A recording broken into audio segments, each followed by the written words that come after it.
አንኳር ዘገባዎቻችን ጀምረዋል። አብርሃም መኳንንት ነኝ።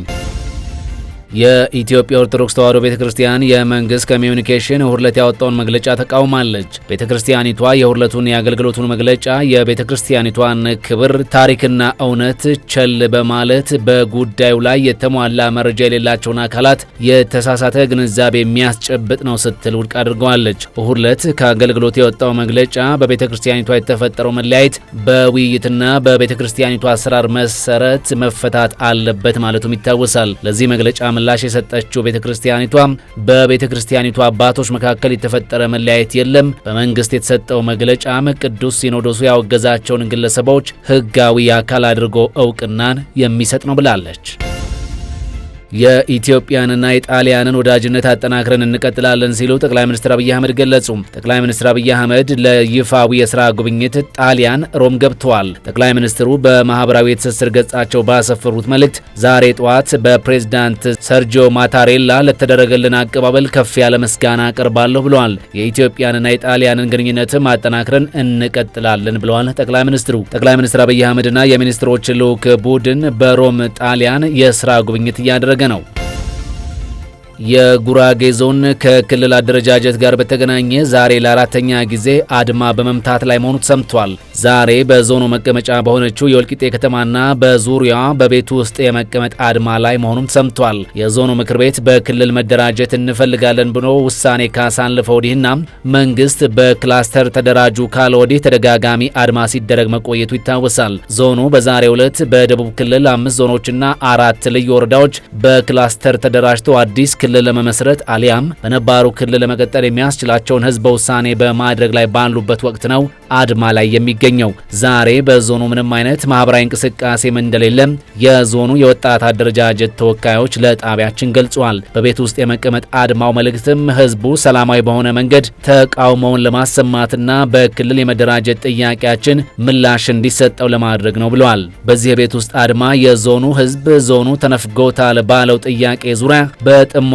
ለማሰብና በአጠቃላይ ሀገሪቱ ያለችበትን ሁኔታ በጥሞና ለማሰብ እንዲሁም ለመወያየት ያለመ እንደሆነም አስረድተዋል። አድማውን የጠራውም የመላው የጉራጌ ዞን ወጣቶች ዘርማ መሆኑንም ገልጿል። ይህ በቤት ውስጥ የመቀመጥ አድማው በመላው ዞኑ ተግባራዊ የተደረገ መሆኑና ሰኞን ብቻም የተጠራ እንደሆነም አሃዱ ከዞኑ ወጣት አደረጃጀቶች ለማረጋገጥ ችሏል። በደቡብ ክልል 12ኛውን ክልል ለመመስረት የሚያስችል ህዝበ ውሳኔ በማድረግ ባለበት ሰዓት ነው የጉራጌ ዞን ጥያቄያችን ታፍኗል በሚል ይህንን አድማ ያደረገው። ዞኑ የክላስተር አደረጃጀትን በምክር ቤቱ ከዚህ በፊት ውድቅ ማድረጉም ይታወሳል።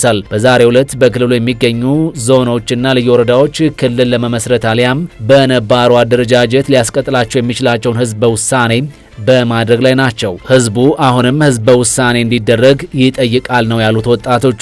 ዛሬ እየተከናወነ ባለው ህዝበ ውሳኔ ከ3 ሚሊዮን በላይ ህዝብ ድምጹን ለመስጠት እንደተመዘገበ የምርጫ ቦርድ መግለጹ ይታወሳል። ህዝበ ውሳኔውን እያከናወኑ ያሉት 6 ዞኖችና 5 ልዩ ወረዳዎች ናቸው። በህዝበ ውሳኔው የአዲስ ክልል ምስረታው እውን የሚሆን ከሆነ ነባሩ የደቡብ ክልል አዲስ ቅርጽ እንዲይዝ ይደረጋል። ተጨማሪ መረጃን ከዞኑ የጸጥታ ቢሮ ለማግኘት ተደጋጋሚ ስልክ ሙከራ ብናደርግም ሊሳካልን አልቻለም። በደቡብ ክልል እየተከናወነ ባለው ህዝበ ውሳኔ ላይ መራጮች ድምጽ እየሰጡ መሆናቸውን የኢትዮጵያ ብሔራዊ ምርጫ ቦርድ ገልጿል። በደቡብ ብሔሮች ብሔረሰቦችና ህዝቦች ክልል በ6 ዞኖችና 5 ልዩ ወረዳዎች ላይ ለሚካሄደው የህዝበ ውሳኔ መራጮች ድምጽ እየሰጡ እንደሚገኝ የገለጸው የምርጫ ቦርድ ነው። ድምጽ የመስጠት ሂደቱ እየተከናወነ ያለው በክልሉ 6 ዞኖችና 5 ልዩ ወረዳዎች መሆኑን ቦርዱ ገልጿል። ቦርዱ በተለያዩ የምርጫ ጣቢያዎች ላይ ያደረገ ባለው ክትትል በወላይታ ዞን በበሌ የምርጫ ማዕከል ሶሮቶ ቀበሌ ሶሮቶ 1 ምርጫ ጣቢያ የህግ ጥሰት መፈጸሙን አረጋግጫለሁ ብሏል። በጣቢያው ድምጽ በመስጠት ሂደት ወቅት የቀበሌ አስተዳደር ኃላፊዎች ሶሮቶ ቀበሌ ሶሮቶ 1 ምርጫ ጣቢያ በመገኘት 105 የሚሆን የግለሰብ ጊዜያዊ መታወቂያዎችን በመያዝ ድምጽ ለመስጠት ለተሰለፉ ዜጎች በማደል ህገወጥ ተግባር ላይ መሰማራታቸውን ቦርዱ ደርሼበታለሁ ነው ያለው። በዚህ መሰረትም ሶሮቶ ቀበሌ ሶሮቶ 1 ምርጫ ጣቢያ ላይ የተፈጸመው የህግ ጥሰት እስኪጣራ ድረስ ድምጽ የመስጠት ሂደቱ እንዲቋረጥ መደረጉን ቦርዱ ወስኗል።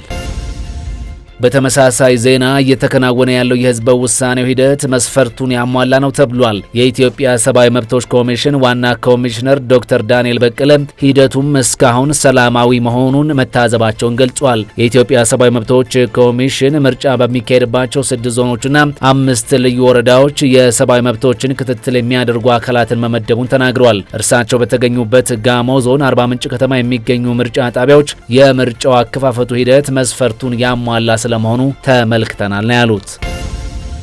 ትውልድን ለማፍራት የሚሰሩ ትምህርት ቤቶች ላይ መንግስት በትኩረት ይሰራል ሲሉ ምክትል ጠቅላይ ሚኒስትሩና የውጭ ጉዳይ ሚኒስትሩ ደመቀ መኮንን ገለጹ። ደመቀ መኮንን በደሴ ከተማ የሚገኙ የተለያዩ የልማት ፕሮጀክቶችን ጎብኝተዋል። በጉብኝታቸውም በ12ኛ ክፍል ሀገር አቀፍ ፈተና የማለፊያ ውጤት ከፍተኛ ነጥብ የተመዘገበበትን የደሴ አዳሪ ትምህርት ቤትን ተዘዋውሮ ተመልክቷል። አዳሪ ትምህርት ቤቱ እንደ ሀገር ያስመዘገበው ውጤት የሚበረታታ መሆኑን ያነሱት ምክትል ጠቅላይ ሚኒስትሩ መንግስት ሀገር ተረካቢ ትውልድ ላይ በትኩረት ይሰራል ነው ያሉት። በቀጣይ አዳሪ ትምህርት ቤቱ የተሻለ ስራ እንዲሰራ አስፈላጊው ድጋፍ እንደሚደረግለትም ገልጿል። የውጭ ጉዳይ ሚኒስቴር በቱርክ በደረሰው የመሬት መንቀጥቀጥ በደረሰው ጉዳት የተሰማውን ሐዘን ገለጸ። የኢፌዴሪ የውጭ ጉዳይ ሚኒስቴር በደቡባዊ ቱርክ ዛሬ ጠዋት በደረሰው የመሬት መንቀጥቀጥ ለደረሰው የህይወት መጥፋት፣ የአካል ጉዳትና የንብረት መውደም የተሰማውን ሐዘን ገልጿል። ሚኒስቴሩ ህይወታቸውን ላጡ ቤተሰቦች የተሰማውን ጥልቅ ሐዘን ገልጾ በአደጋው ጉዳት ለደረሰባቸው ወገኖችም በፍጥነት እንዲያገግሙ መመኘቱን ከሚኒስቴሩ የተገኘው መረጃ ያመለክታል። ከአደጋው ጋር በተያያዘ ለሚያስፈልገው ድጋፍ ኢትዮጵያ ከቱርክ መንግስትና ህዝብ ጎን እንደምትቆምም ሚኒስቴሩ ገልጿል። የማሊ ወታደራዊ መንግስት የመንግስታቱ ድርጅት የሰብአዊ ድጋፍ ሰጪ የስራ ኃላፊን ከሀገሪቱ ለቀው እንዲወጡ መመሪያ አስተላለፈ።